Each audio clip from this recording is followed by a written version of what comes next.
The CBS Radio Mystery Theater presents...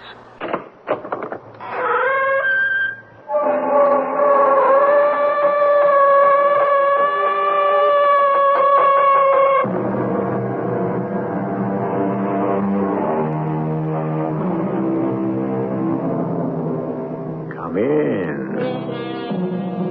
Welcome. I'm E.G. Marshall. We are a nest of singing birds, said Mr. Samuel Johnson. True. And probably all of our chatter and clamor means no more than the scolding of magpies, the rasping of ravens, and the jabbering of jays. And whether our voices speak in the limpid melodies of the nightingale or the hoarse croaking of the crow, it little matters. All is soon swiftly borne away and lost in the wind.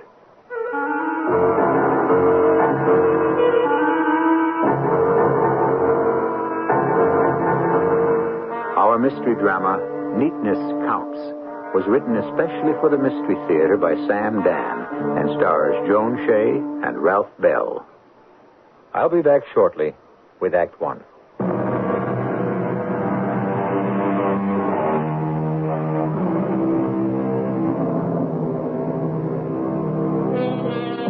Those who are merely rich seem to have fallen by the wayside.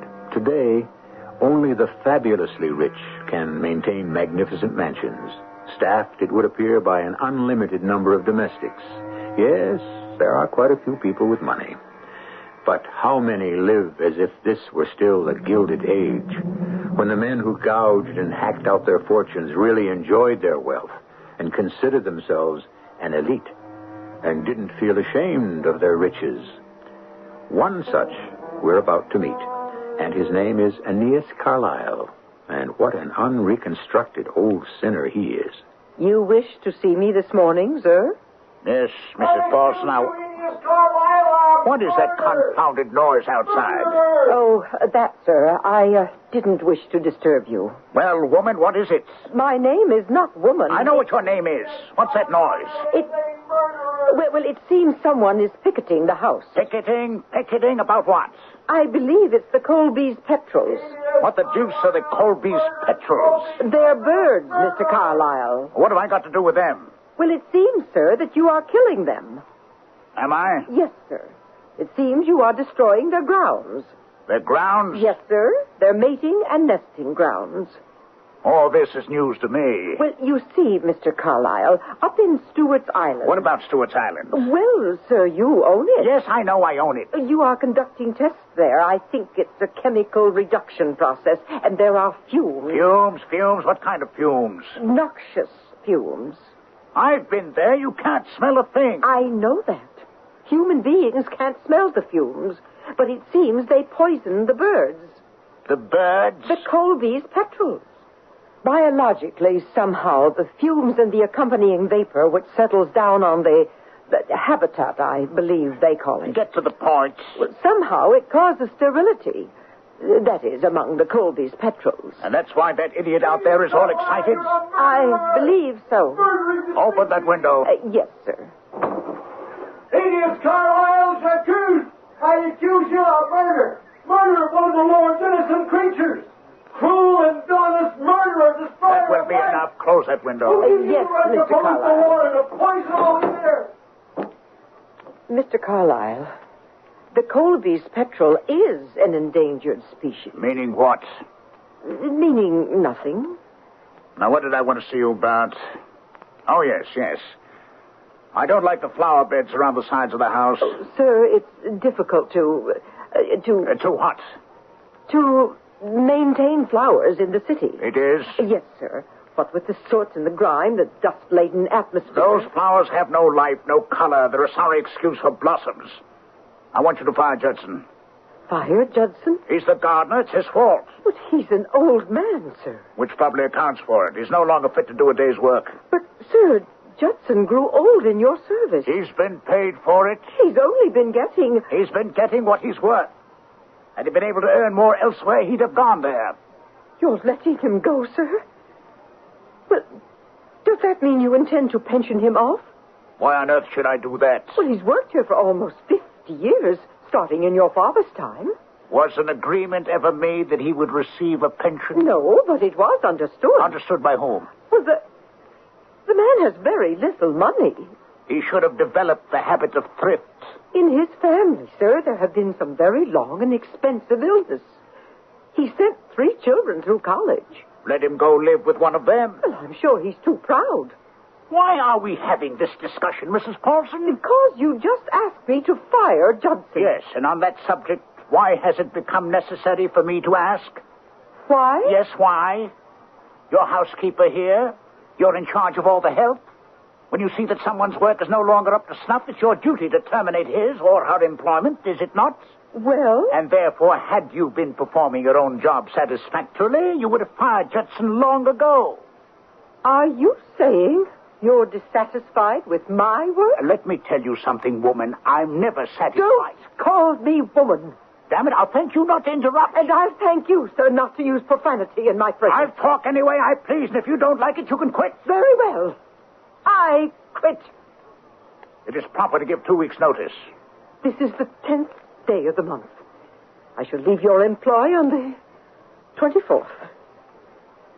Is there anything else, Mr. Carlyle? No, I must leave for the office. Is Rodriguez out front with the car? Yes, sir.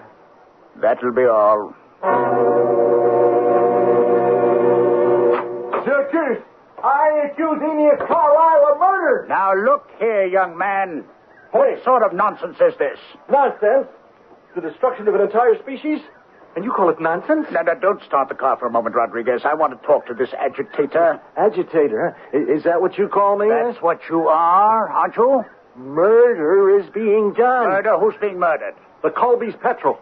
You're talking about a bird. It was created by God. Now, it has its place in the scheme of things. What place? What good does your Colby's petrel do? It lives. It flies. It has its own life. I understand that, but of what use is it? It doesn't have to be of any use. What I am doing on Stewart Island is of use to people. It will save energy. It will lower the price of building materials. People will have more and better houses. Yeah, and you will fill your pockets with gold. You don't expect me to do it for nothing, do you? You must not have the awful power to sacrifice an innocent creature. You just can't wipe out a living creature because it gets in your way. It's the way of the world. Then it's the wrong way. And something has to be done about it. Why don't you get a job and earn an honest living? Well, maybe I have to take matters into my own hands. Become somebody. Yeah, become somebody by stopping this vicious and obscene slaughter. All right, let us be on our way, Rodriguez. Let it start with me. Let it begin with the Colby's petrel. Let this tiny, obscure bird become the turning point. Oh, I warn you, Mr. Carlyle, change your ways. And I warn you, young fella, there's a difference between free speech and making a public nuisance of yourself. Don't let tomorrow find you here. You understand? For all your wealth and power and influence, tomorrow may not find you here either. Is that a fact? The Colby's petrel, a ragged little wisp of a bird. But maybe he has friends who are more loving, more devoted, and more daring than any of yours.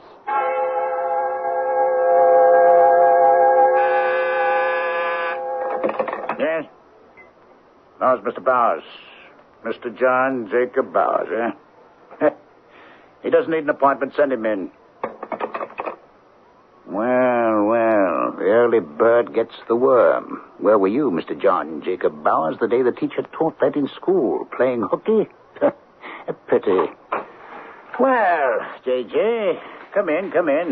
Have a chair. Oh, hello, Aeneas. Cigar? You know I don't smoke. That's right, you don't. A drink? I don't drink either. You have absolutely no vices. What do you do with all your time, anyhow? I try to enjoy life, Aeneas. Why do you have to try? I do it without any effort whatsoever. Ah, you don't enjoy life at all. Is that a fact? Yes, you have no appreciation of art, literature, music. I enjoy making money. That's the difference between us. Well, I'll tell you another difference between us. I'm not in your office with my hat in my hand. I haven't come here to beg. What have you come here for? To see if we could have a reasonable discussion. Have you ever found me unreasonable? You drive a hard bargain. It takes two to make a bargain. If one party doesn't like it, why doesn't he go elsewhere? Aeneas, your options fall due on the 30th. Yes, I have that noted on my calendar. Bowers to deliver 10,000 shares of Amalgamated at 40. I know. So what is the problem? You know full well what the problem is. Amalgamated selling at 90. And you have to go out and buy 10,000 shares of it. That stock had no business going up. Ah, but it did. Because it has been manipulated, exploited. Now, the value isn't there, and you know it. That stock is going to plummet down through the floor. If it does that before the 30th, you'll do very well indeed, J.J. But it won't. I know it won't. How was I to know that you and the whole syndicate would go in there and inflate the price? That's the way of the world, my friend. Your world, maybe. Nobody asked you to come and play in it.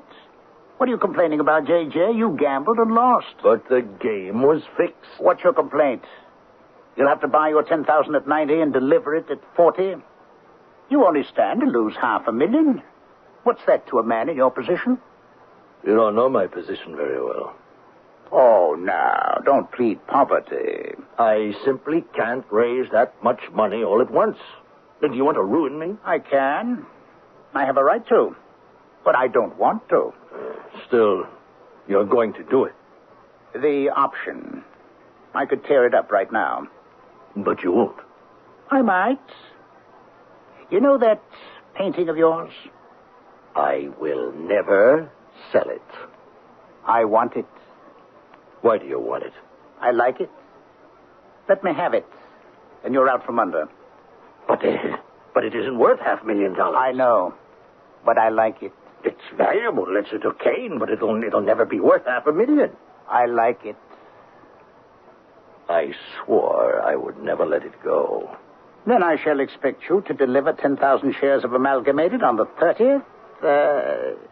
Incidentally, buy some now. It's going up even more. My wife will never speak to me again if I sell that portrait. You are not selling it. You're giving it away. Why? Why are you doing this? I am a rich man. I can afford to indulge my whims, my fancies. What's the point in having money if you can't enjoy it? Has it ever occurred to you that your enjoyment is based on someone else's misery? Oh, yes, quite often. Shall we draw up the papers? I will release you from your obligation, and you shall present me with Aurora by Duquesne. Well? You win. We both win.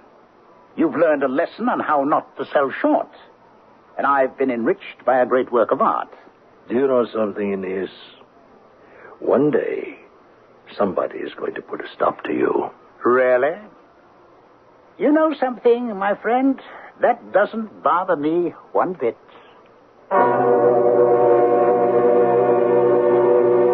And it doesn't, because he gets so many threats. Here, just in one morning alone, he has callously tossed a faithful old retainer into the street. He has provoked an extremely valuable housekeeper into quitting her job. He has infuriated a highly idealistic young man and tightened the screws on a business associate. You must admit he has ruffled a great many feathers. The question is, will any of these chickens come home to roost? I'll continue shortly with Act 2.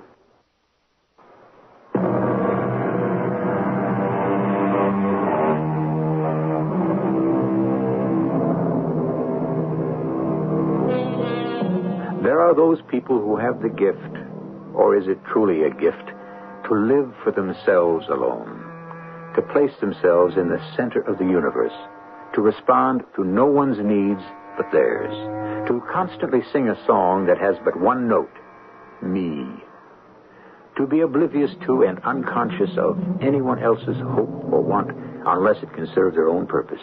Yes, all of us are born alone and must die alone, but these are people who choose to live alone. Do you have your market list, Joanna? Well, it's here somewhere. Now, really, Joanna, you must learn to be more efficient. Why? Look at you, Harriet. Could any human being be more efficient than you? And where did it get you? I have to go over your bills. Oh, you're a fool. To quit your job over an old reprobate like Judson the gardener. That isn't the point. Well, what are you going to do now? Get another job. How many jobs like this do you think are left in the world? Oh, come on, why don't you talk with Mr. Carlyle? He needs you. He doesn't need anybody. Oh, look, he don't want to go through the time and trouble to break in a new housekeeper and all, so why don't I could talk to him, but I won't. You won't? Why not? You could get your job back. I don't want it. I don't get it. Tell me why.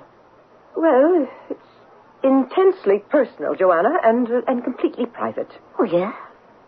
I've known Mr. Carlyle for 20 years. Hey, has it been that long? Oh, sure. We came here the same week. I knew he was a man who drove a hard bargain. I knew he was strict and demanding. But until this morning, I never knew he was cruel. And the one thing I cannot live with is cruelty. I can't accept that in a man. So, what's the man's personality to you? After all, you're his housekeeper. You're not his wife. Oh, I see. I see it all now. What do you see? You're in love with him. Oh, that's ridiculous. Oh, sure, it's ridiculous. It's crazy. But it's true. It is true, isn't it? Oh, you poor kid. I am not a kid. I'm 48 years old. Oh, everybody who's in love is a kid. The whole thing is a business for kids. Now, where do you come off to be in love with Aeneas Carlyle? Oh, that's a stupid question. I couldn't help it. Well, when did it begin? The day I came to work here. Oh, wow. You sure kept it to yourself. I had no business falling in love with him. Yeah. Why would he even want to look at me that way? Oh, you know, Joanna, I had a dream. I still have it. I do everything so well. I take care of his house so expertly. I guess that's the word. Well, it sure is, because you sure do. And in my dream, listen to how foolish a woman can be. I suddenly, one day when we're talking about anything, some routine housekeeping matter, do you follow me? I might even be ahead of you. For instance, I might be saying, Mr. Carlyle, we will have to spend $160 for a new vacuum cleaner. Oh, get to the good part, will you? And suddenly he'll look at me and he'll say, Yes. Harriet. For the first time, he'll say, Harriet, I love you. It will suddenly have occurred to him. Oh, some dream. Oh, my. Oh, crazier dreams have come true. Can you imagine him falling in love with me? Oh, sure. It makes sense. Oh. Well, you're the kind of woman he wants.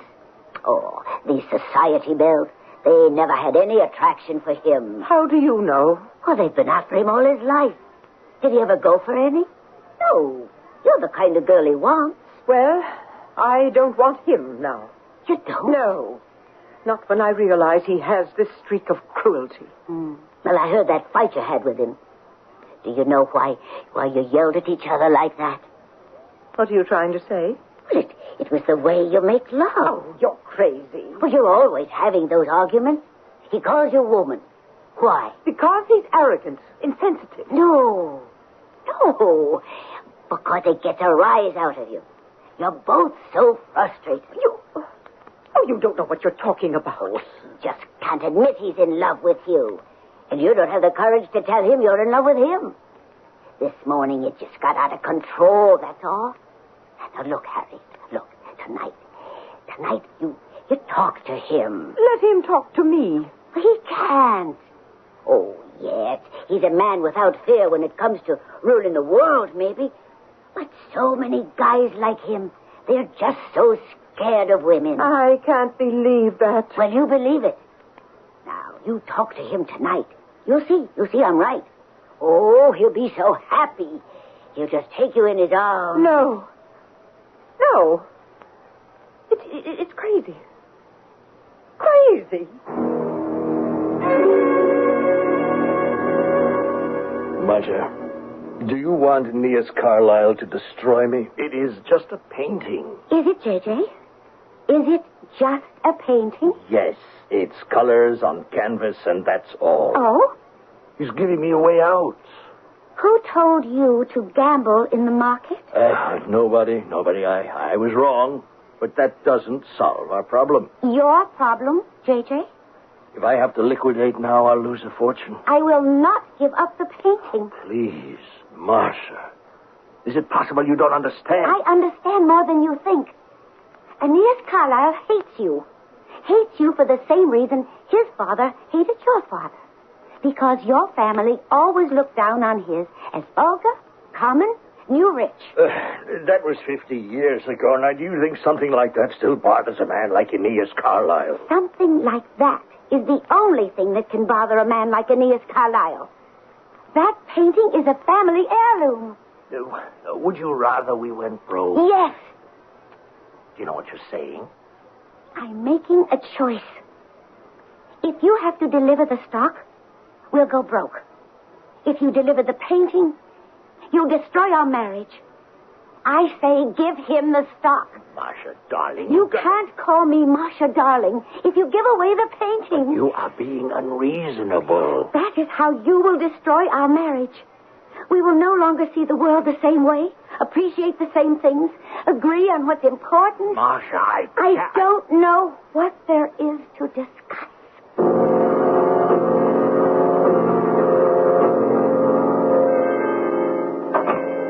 Hey, look who's here. Hello, Papa. So, did you get a job? Well, What a question. A job. I see you still got that sign, the Colby's Petrol. Save the Colby's Petrol. Look, Papa... What's the Colby's Petrol ever do for you? I bust my back, send you through college. For what? For the birds, that's for what. Papa, I'm And trying they ain't even American birds. I figured you wanted to make something out of yourself. Become a somebody. I will become a somebody. Oh, who you kidding? Hector Polisar Jr. I figured my kid could do something with that name. Oh, I will, Papa. Oh, I will. Yeah, sure, you'll become a nut.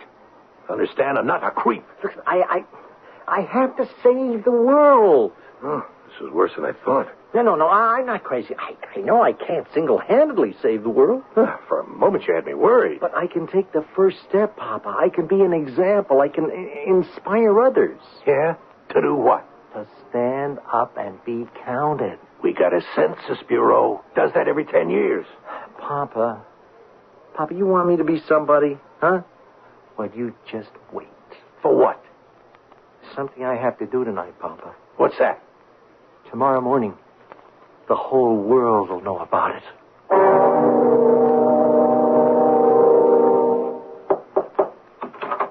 Harriet, can I come in? Is something wrong, Joanna? Well, I just brought Mr. Carlyle a cup of tea. At this hour? He rang the kitchen. Dottie had already gone to bed, so I went myself.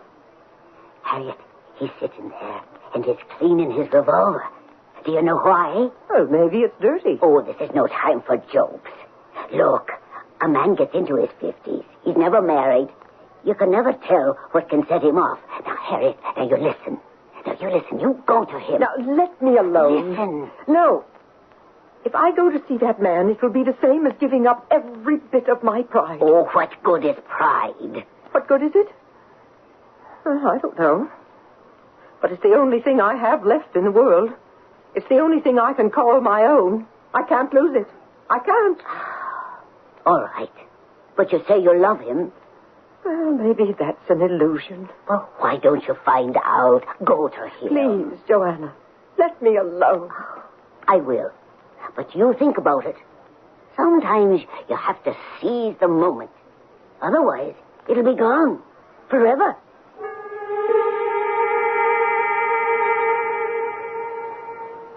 Mr. Carlyle? Yes? I know it's late, but I saw the light from underneath the door of your study, and Well, what is it, Mrs. Paulson? I wondered if I might speak with you. We're speaking? This morning. Yes. This morning, a great deal was said in the heat of anger. Indeed. Well, You were wondering if we could reconsider the matter. Well, The answer, Mrs. Paulson, is no, under no conditions or any circumstances. Is that what you wish to talk about? If so, the discussion is over. Is it? No, I don't think so. Look at me. I come crawling in here on my hands and knees. I discard every ounce of pride and self-respect. No one forced you to. Do you know why? No, and I don't believe I would be interested. What a fool I was. For 20 years, I've been in love with you. Is that a fact? And I permitted myself to dream that you were in love with me. That was remarkably stupid on your part. Is that all you can say to me? No. I can say good night, Mrs. Paulson. I've stripped myself bare. I've cried out to you in pain and in torment. Mrs. Paulson, if I were interested in listening to melodrama, which I'm not, I would go into the theater. I am not asking you to do anything. All right. I was a fool. I realize I can't work here anymore. But isn't there one kind word you can give me? Isn't there even an ounce of pity in you? Does nothing reach you? Does nothing touch your heart? Nothing within your power. Oh, but you're wrong. There is. Right here. Put that revolver down. Now I can touch your heart. Put it down. You're a fool. Don't move. It won't help you. You moron. Look what you made me do. A tear could help you. You idiots. You made me turn over this vase. A tear? If only you could shed a tear. You made me spill water all over these papers. Show me that you can shed a tear and I'll spare your life. You're crazy. You see it. You read your death in my eyes. Please, save yourself. Shed a tear. A single tear. You can't. Very well. Let me touch your heart. This way.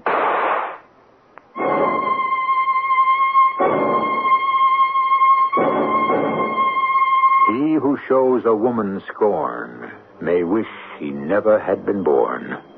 And who will argue with the poet on that one? A sympathetic character Mr. Aeneas Carlyle may not have been. Lovable, he certainly never was. But did he really deserve the end fate had ordained for him? Well, this is a judgment that I leave for others to make. All I can do is return here shortly with Act 3, at which time justice either will or will not triumph.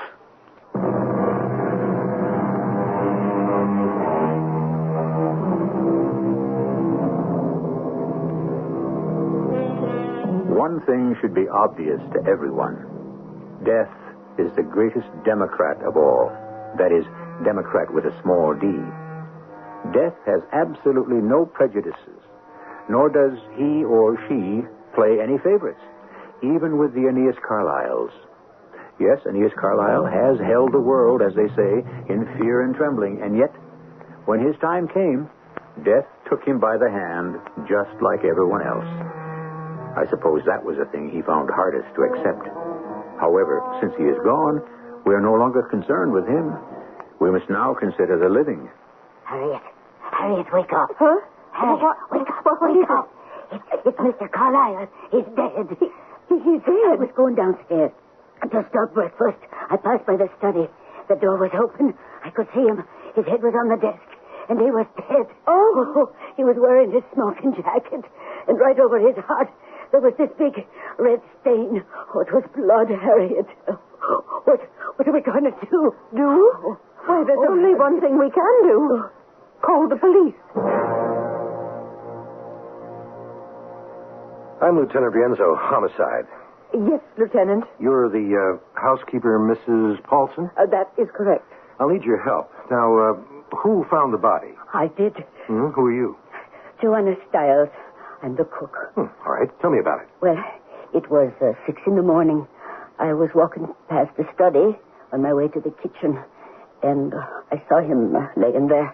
Did you touch anything? Oh, no, sir. You sure? Oh, absolutely sure. I know better than that. Did you see or hear anything during the night? Oh, no, sir. Did you, Mrs. Paulson? No, sir. Do either of you know anyone who might have had a motive for killing him? Oh, no, sir. How about you, Mrs. Paulson? No, sir. A shot was fired in this room, and nobody in the rest of the house heard it, huh? Well, Lieutenant, You see, the carpet here is quite thick, and the walls are heavy. The room is practically soundproof. That's how Mr. Carlyle wanted it, for his privacy. So, neither of you knows anyone who might have had a motive for killing him. Oh, no, sir. How about you, Mrs. Paulson? Well, I'm sure a man in Mr. Carlyle's position must have made enemies. But those would all be in the outside world. Nobody here in this inside world, huh? No, not that I know of. Jerry, round up the rest of the servants.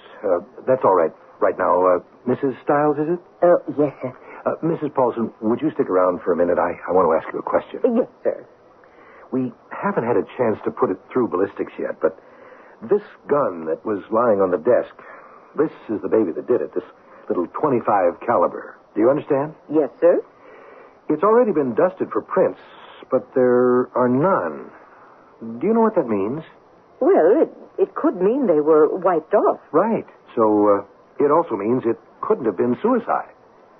Furthermore, if the wound was self-inflicted, there'd have been powder burns.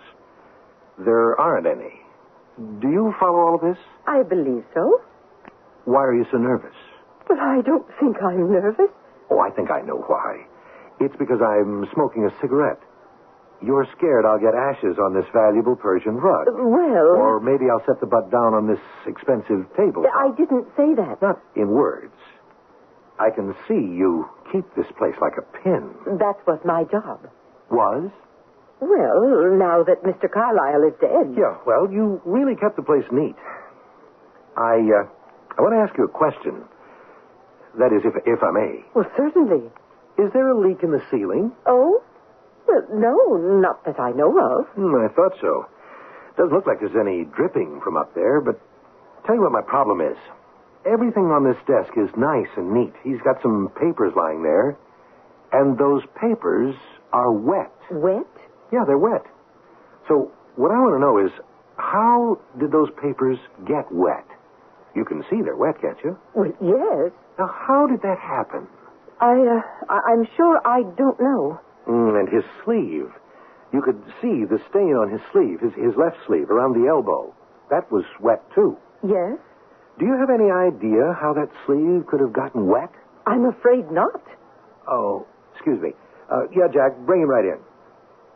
Listen, I didn't do it.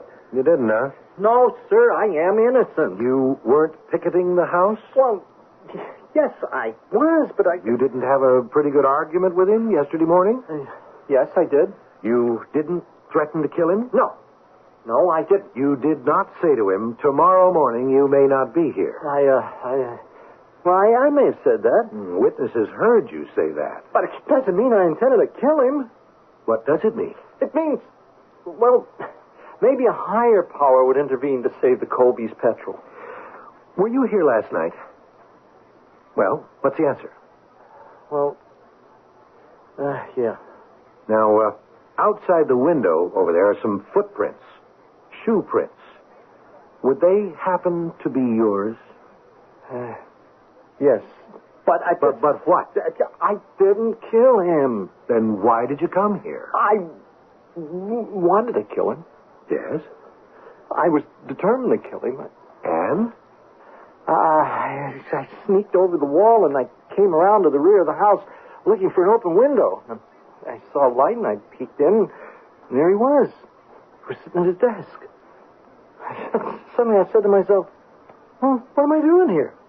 Kill him? How? With what? I don't know anything about killing. Isn't that what I hold against him? That he's the killer? I walked away. I just walked away and I went home. Yeah. Jack, take him downtown and book him as a material witness. But I didn't kill him. Stick to that story, kid, and we'll see how it comes out. Lieutenant Rienzo? Yeah? Is that so? Well, sure. Bring him down here. I tell you, Mrs. Paulson, it never rains, but it pours. We got ourselves another prime suspect. Mr. Bowers, isn't it true that you owed Mr. Carlyle a large sum of money? Technically, no. Well, I'll put it this way. wouldn't you have to raise a large sum of money to satisfy an obligation to Mr. Carlyle? Oh, you're talking about Amalgamated. Well, You'd have to sell him 10,000 shares at 40. Well, yes. And the stock opened this morning at 90. Yeah, but this is only the 11th. You don't have to make delivery till the 30th. So the stock could fall in that time. 50 points in 19 days? Is that likely? Where were you last night? Home. Home? All night? Yes. At about 3 in the morning, were you in an all-night diner called Chippy's? Huh? Well, let me see. I thought you said you were home all night. Yes, the night. But 3 a.m. technically is the morning, wouldn't you say? Well, you can have it any way you want. Were you in Chippy's? Now, let me help refresh your memory. That is, if you want me to.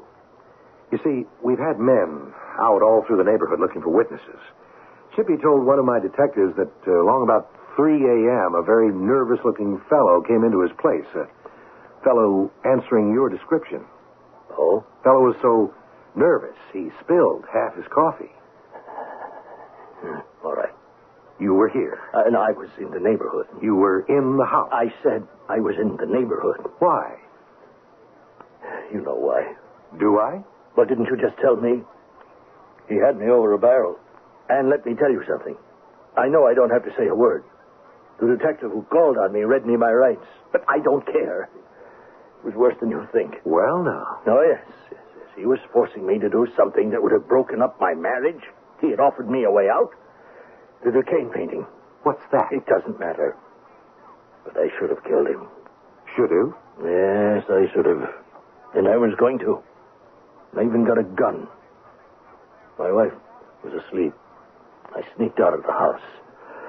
I came down here. I was shaking all over at the thought of what I had to do.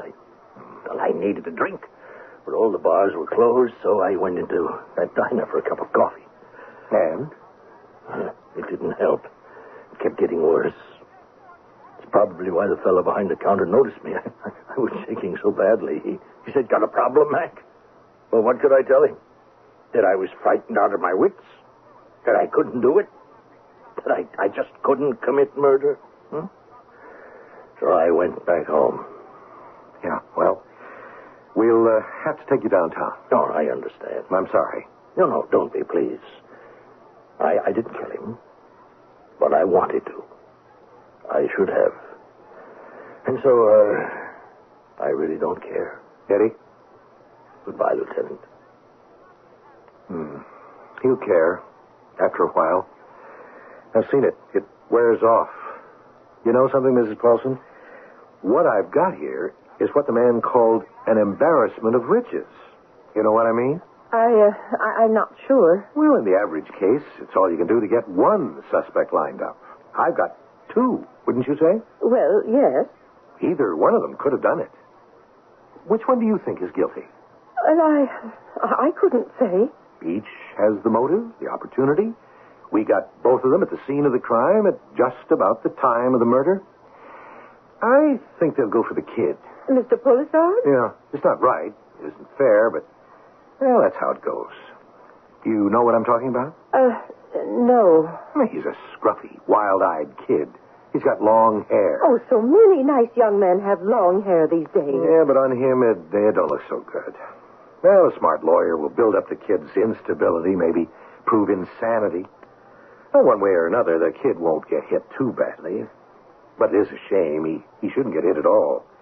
You know why? No. Because the kid didn't do it. Oh? Are you saying Mr. Bowers killed Mr. Carlyle? Bowers? Well, Bowers was angry enough. But you see, it must have occurred to him he really had nothing to gain. Killing Carlyle would not have relieved him of his obligation to deliver the stock. He would still owe it to the estate. I don't think he did it. Well, who did? You mean you don't know, Mrs. Paulson? Why, you did. Me? I think I knew it the minute I walked into the room. I know it bothered me. The papers on his desk. The papers? They were wet. Now, how could they get wet? Where did the water come from?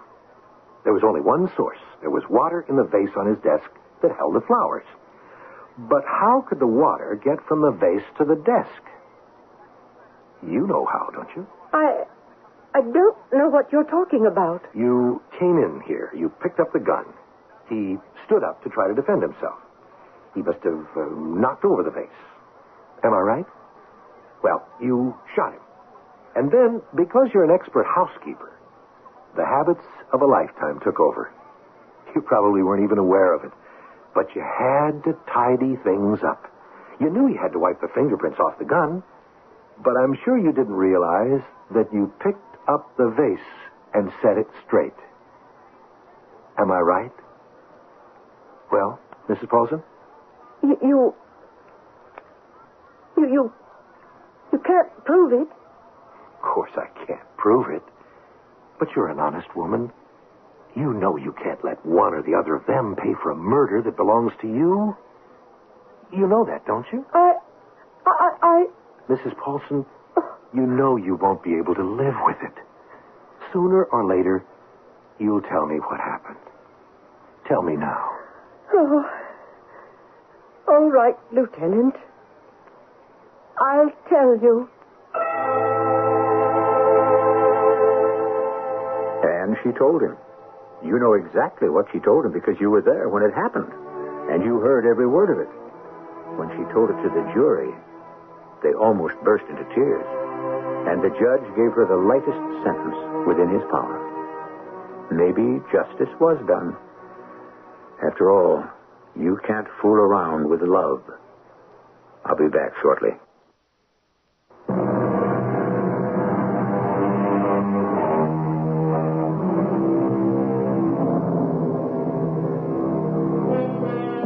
Who killed Aeneas Carlyle?